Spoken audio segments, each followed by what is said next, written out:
Bonjour à tous, bienvenue sur ma chaîne. Aujourd'hui je suis particulièrement content de vous retrouver car nous sommes sur les hauts plateaux de l'Aubrac, dans l'Aveyron. C'est rempli de neige, c'est magnifique. Donc j'en profite pour faire une petite sortie. Maintenant nous sommes sur le plateau, je vais descendre dans la vallée où malheureusement il n'y a pratiquement pas de neige. Quelques petites touches par-ci par-là, mais voilà, je vais vous faire profiter de cette sortie dans l'Aveyron. Allez, on se retrouve un peu plus loin. Ciao!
Bon, ça y est, on se retrouve, j'attaque la descente. Comme je le disais en préambule de cette vidéo, j'étais sur le plateau, donc c'est pour ça qu'il y avait énormément de neige. À certains endroits, j'avais entre 30 et 50 cm de neige, mine de rien, c'est vraiment beaucoup.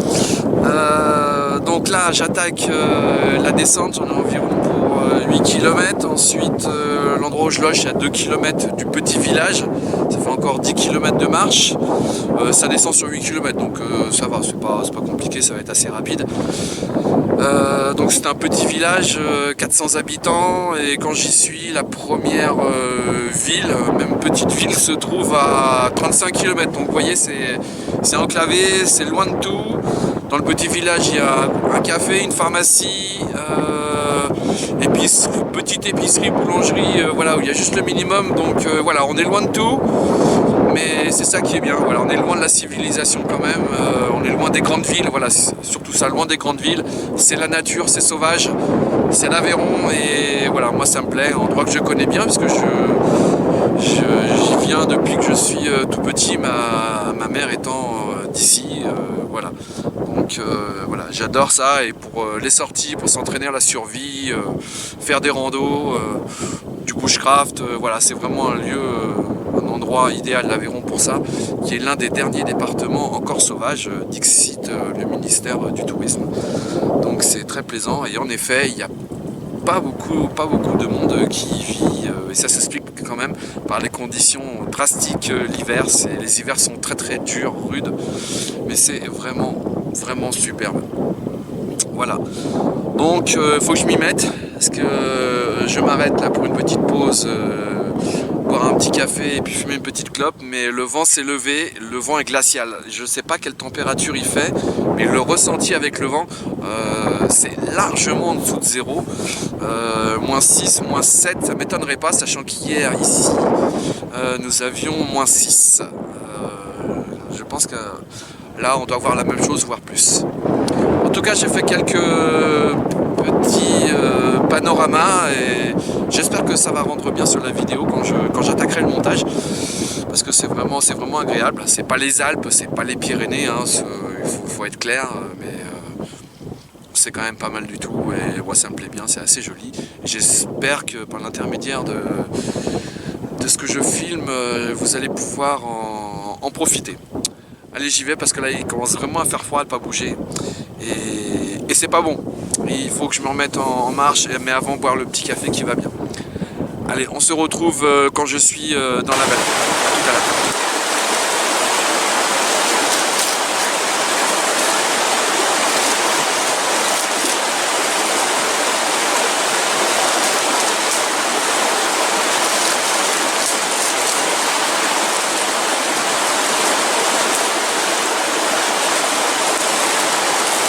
Donc toujours en situation de survie, on ramasse tout ce qu'on trouve et qui peut nous intéresser.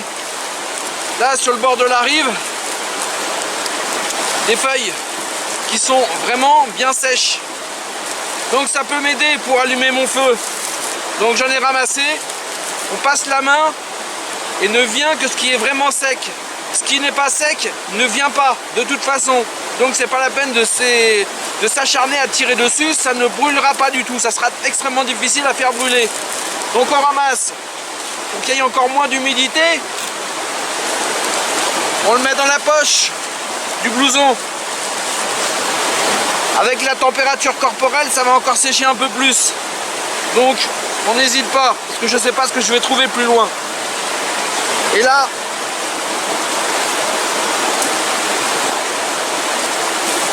deux morceaux de bois qui sont pas trempés. Donc pour allumer le feu, pareil, ça va m'aider. Je ramasse tout de suite, je vais les poser sur mon sac. Je pourrais les bâtonner, faire des copeaux, essayer de faire des petites allumettes. Voilà, tout ça, ça va m'aider à allumer mon feu beaucoup plus facilement. On n'hésite pas, on ramasse. C'est ça la situation de survie. Quand on trouve, on ramasse tout de suite. On se dit pas je reviendrai. On ramasse, on en profite. On ne sait pas ce qu'on va trouver dans 1 kilomètre, dans 15 minutes de marche. Peut-être qu'en plus on pourra même pas revenir. On aura peut-être eu un accident, la nuit va peut-être tomber, on ne sait pas. On en profite, on n'attend pas, on ramasse de suite. Gardez toujours cet adage. On ramasse de suite, on prend de suite, on n'attend pas.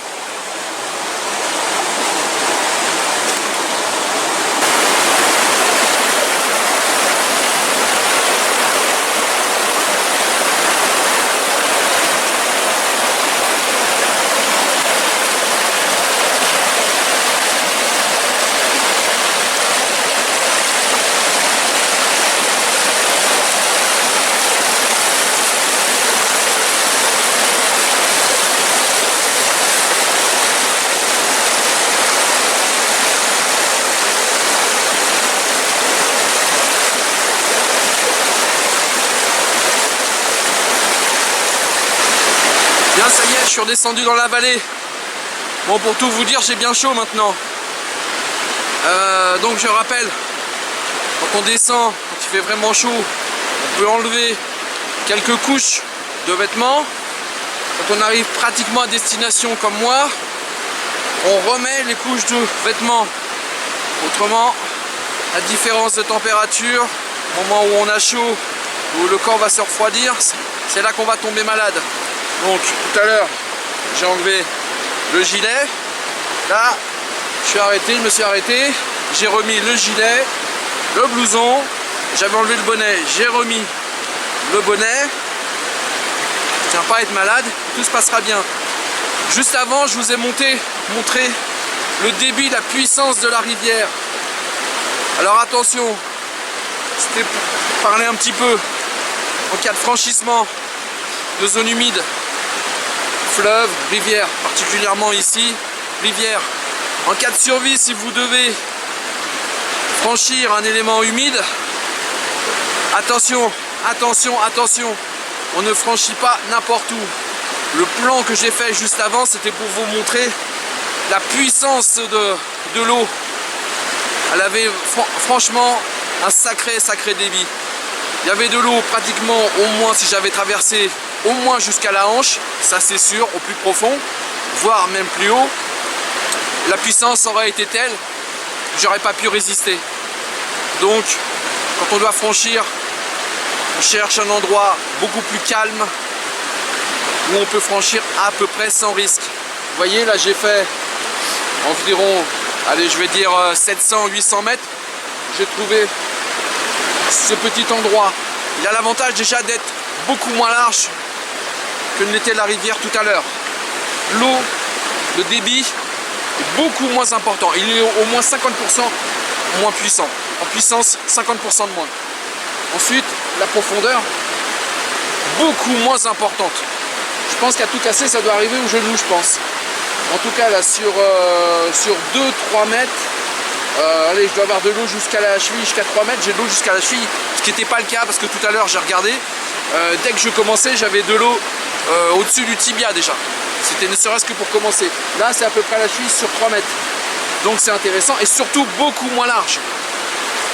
Il faut bien regarder, vérifier aussi sa zone de sortie, si on peut accéder à la zone de sortie. Là, on peut y accéder. Donc là, c'est quand même, je dirais, 50% moins risqué là où je l'étais tout à l'heure. Ensuite, on joue pas les cow-boys. On prend une branche, on se la coupe, on s'en fait un bâton, comme un bâton de marche, voire un petit peu plus haut. On s'en sert pour traverser. Ça nous aide à maintenir l'équilibre. Et là, on peut traverser sans de gros risques. En faisant attention, en étant prudent quand même. Donc attention, si un jour ça vous arrive pour X raisons, dans une situation de survie, de devoir franchir notamment une rivière avec un fort débit, choisissez bien votre endroit. Si vous êtes emporté comme c'était le cas tout à l'heure, déjà vous pouvez mourir noyé. Si ce n'est pas le cas, vous pouvez vous cogner très fortement, avoir une commotion cérébrale, avoir une fracture ouverte, une luxation de l'épaule ou autre sur les rochers. Donc c'est extrêmement dangereux. Donc il faut choisir cet endroit. Deux solutions ensuite. C'est pas compliqué. On protège ses vêtements. On va être mouillé le bas. Et bah, on enlève les chaussures, on enlève les chaussettes. Voilà, comme c'est un peu profond. On enlève le pantalon. On traverse en slip ou en caleçon. Les affaires sont dans le sac. Si le sac il est trop plein, les chaussures par exemple autour du cou. Bien sûr, les chaussures bien attachées entre elles. Faites attention si vous avez sur les chaussures de marche des crochets ouverts. Si vous avez des crochets fermés, c'est plus facile pour les attacher. Si vous avez des crochets ouverts, attention, enfin, attachez-les bien autour du cou. Le sac, toutes les affaires dans le sac. Éventuellement, si vous avez un sac poubelle comme moi, dans le sac à dos, vous mettez tout, vous le fermez bien. Comme ça, si vous vous cassez la gueule, ça reste quand même d'être bien protégé et pas trop humide. Le bâton, et en avant, vent, on y va. Quand on a pris sa décision, on ne tergiverse pas, on ne réfléchit pas parce qu'autrement, on va pas y aller, on va hésiter. Donc, non, on a pris la décision, on y va, on est parti. Et avec le bâton, on joue avec l'équilibre. On court pas, on y va progressivement, doucement mais sûrement. Et c'est parti. Voilà, cas extrême. Voilà, c'est une des règles de survie. Si on veut durer, si on veut vraiment survivre, on réfléchit, on analyse. Analyser la situation, réfléchir. Une fois qu'on a pris la décision, c'est parti, on y va. Voilà. Petite chose qu'on ne parle rarement, mais c'est très important. Le bâton de marche, pour s'aider à traverser, surtout n'allez pas croire, c'est parce que j'y arrive pas, je suis pas sûr de moi. Même des spécialistes qui ont l'habitude de ce genre de choses se servent d'un bâton de marche. Voilà. Ça me coûtait pas cher de vous donner ces petites infos. Et on ne sait jamais, éventuellement, voilà, ça peut vous dépanner, ça peut vous aider. Et puis c'est du partage comme d'habitude. Bon, il faut vite que je me trouve un petit coin parce que quand même, il faut que je me fasse un petit feu pour me refaire une petite boisson chaude parce que la nuit commence à tomber. Il y a eu une petite averse tout à l'heure, donc faut pas trop que je tarde quand même. Parce que ça fait déjà plus que l'après-midi que je suis parti. Donc il faudrait que je rentre un petit peu à la maison. Parce que dehors par ces temps-là, j'ai pas prévu de quoi bivouaquer ce soir. Mais enfin bon, je connais quand même le coin, je suis pas très loin de la maison, donc ça va le faire. Allez, à tout de suite. Bon, tout est prêt à être allumé. Les feuilles sèches, bien sèches. J'ai eu la chance de pouvoir récupérer tout à l'heure parce qu'en fait là c'est quand même, il faut bien le dire, tout est trempé. J'ai eu la chance, c'était en hauteur et assez sèche, elles n'ont pas été touchées, voilà, c'est vraiment le gros coup de bol. Elles ont séché un petit peu plus dans la poche de mon blouson, facilement 2h30. Mélangé avec des petits copeaux que j'ai fait. J'ai toujours dans mon sac en permanence de l'écorce de bouleau. Ça c'est en permanence. L'écorce de bouleau pour moi c'est vraiment l'allume-feu idéal. C'est vraiment extraordinaire. Donc avec tout ça, hop, on va voir ce que ça va donner. On allume.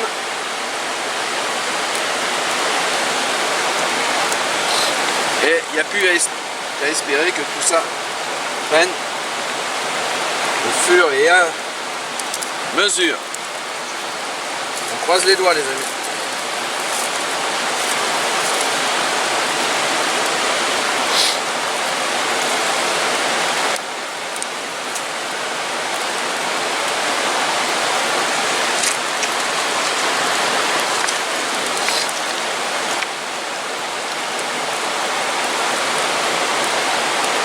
Les feuilles sont mélangées avec des morceaux de copeaux, les deux morceaux que j'avais trouvés qui étaient assez secs. Je pense que c'était de l'orme a priori quand je vois les fibres. Donc voilà, avec les feuilles bien sèches, l'écorce de bouleau. Bon, avec un petit peu de chance, ça sera allumé du premier coup, mais il faut quand même un peu de bol, hein, parce que tout le reste est quand même très humide, malgré rien du tout en fait. Je suis en train de regarder un petit peu le ciel parce qu'il y a une belle éclaircie qui arrive, c'est vraiment bizarre, hein. Et là tout est en train de se dégager.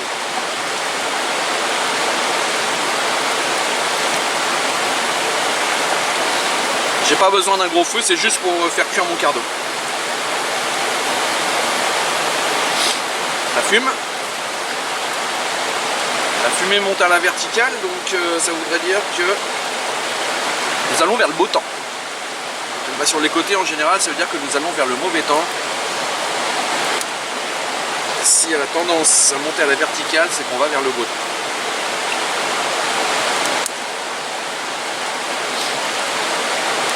Ça part, ça chauffe tranquillou. Et surveiller.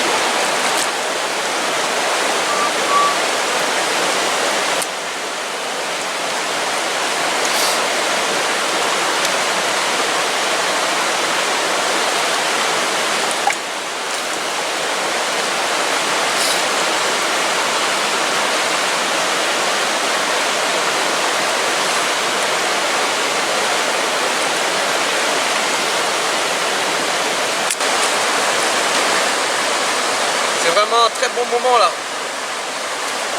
Le petit thé, la nature, de l'eau, une belle rivière, en plus une belle rivière à truites. Il a pêché quelques-unes dedans. Le petit feu. Le ciel s'est complètement dégagé. Le nuage.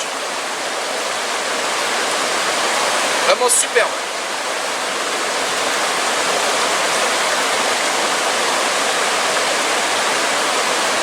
N'oubliez pas, quand vous prenez de l'eau d'une rivière comme ça, toujours prendre de l'eau dans une eau vive, pas une eau qui stagne. Voir si l'eau est bien claire. Là où je l'ai pris, c'est très clair. Et ensuite, on a besoin de la filtrer celle-là. Par contre, obligatoirement, on fait chauffer jusqu'à ébullition, minimum 5 minutes. Pourquoi les 5 minutes? Parce qu'il y a un des virus qui se retrouve dans l'eau. Vous pouvez l'avoir quand vous mettez votre gamelle dans l'eau. Il résiste jusqu'à 4 minutes à ébullition. Les scientifiques ont testé tout ça. C'est pour ça que on dit qu'il faut faire chauffer à ébullition. Une fois à ébullition, on attend 5 minutes minimum. À 5 minutes, tous les virus classiques sont morts, n'existent plus. Et celui qui résiste notamment jusqu'à 4 minutes dans cette ébullition, au bout de la 5e, on est sûr et certain qu'il soit mort. Bon, s'il y a des produits chimiques, ça, faire une ébullition ne comprend rien. Mais là, c'est quand même une belle rivière, bien claire, beaucoup de truites. Donc déjà, quand il y a de la vie, normalement c'est une eau saine. Il y a peu de chances qu'il y ait des produits chimiques. Ça ne veut pas dire qu'il n'en est pas du tout. N'oubliez surtout pas, je ne veux pas avec l'eau, 5 minutes d'ébullition minimum. Et après, le plaisir de déguster. Ce magnifique paysage.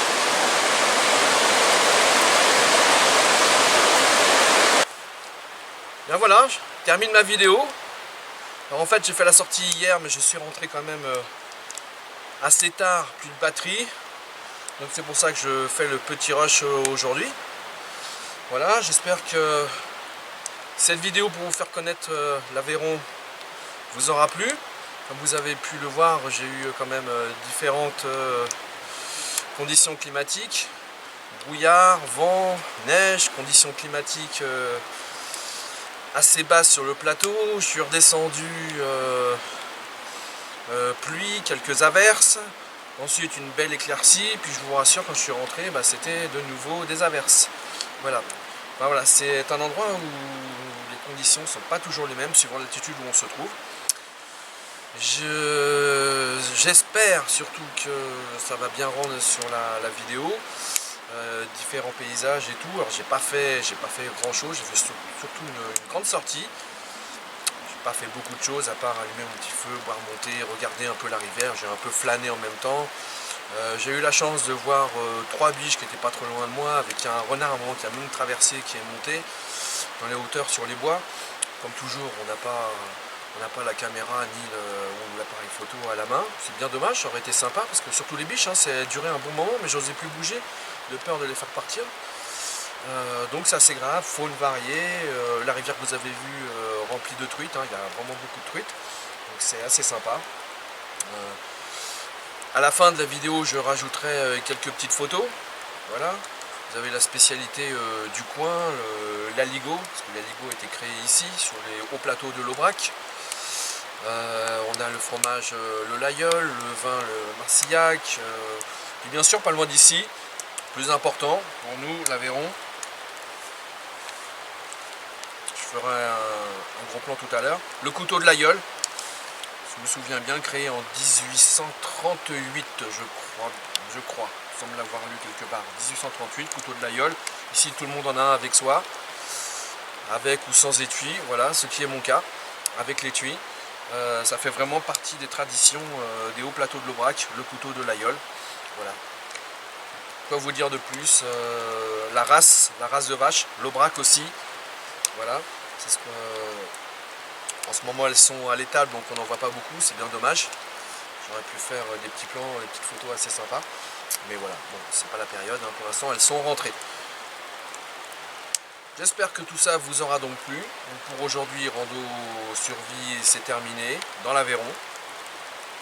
J'espère que vous allez profiter, pour ceux qui sont en vacances, de pouvoir faire pas mal de sorties. Sur ce, moi je vous dis merci d'avoir regardé cette vidéo. Et à bientôt. Bonne balade, bonne rando. Salut!